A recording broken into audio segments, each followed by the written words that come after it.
दोस्तों, इंसान के जन्म और मृत्यु ऐसे दो हिस्सों में ही जीवन बटा हुआ है।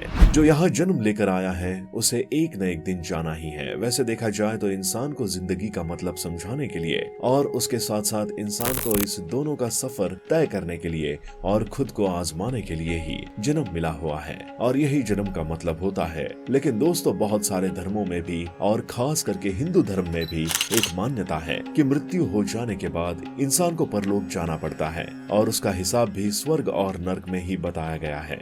जो यहाँ पुण्य करता है वो स्वर्ग में चला जाता है और जो पाप करता है वो नरक में चला जाता है। लेकिन इन दोनों का सफर तय करने के बाद एक सवाल हर जिंदा आदमी को होता है, और वो मरने के बाद इंसान का क्या होता है। क्या सच में इंसान मृत्यु लोक में चला जाता है?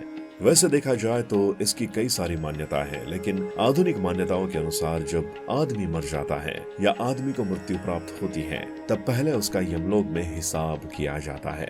यमदेव के द्वारा उसके पाप और पुण्य का हिसाब करके उसकी जगह और अगला सफर तय किया जाता है। इसके बाद उस आदमी को कुछ वक्त के लिए वहीं पर इंतजार करना पड़ता है। उसके बाद उसने इस जन्म में किए पाप और पुण्य के अनुसार उसे सजा दी जाती है।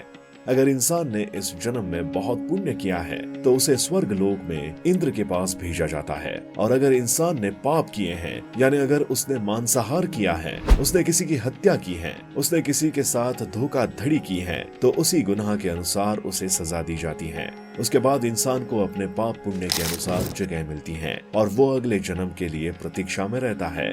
अगले जन्म के लिए भी उसे प्रतीक्षा में रहना पड़ता है। अगर उसने पूर्व जन्म में पुण्य किया हो तो उसे अच्छे योनि में जन्म मिलता है। अगर उसने पूर्व जन्म में पाप किए हो तो उसे पशु जन्म मिलता है, या फिर ऐसी कोई प्रजाति में वो जन्म लेता है जिसकी वजह से उसे बहुत वेदना सहना पड़े। लेकिन कई मान्यताओं के अनुसार जब इंसान का मृत्यु हो जाता है तब वो सीधा परलोक में चला जाता है और वो पाप पुण्य के हिसाब से तय होता है और उसे अगले जन्म में प्रवेश मिलता है। तो दोस्तों, अगर आप पुण्य करोगे तो आप अच्छा सफर कर पाओगे। यही इस जीवन का वास्तव है।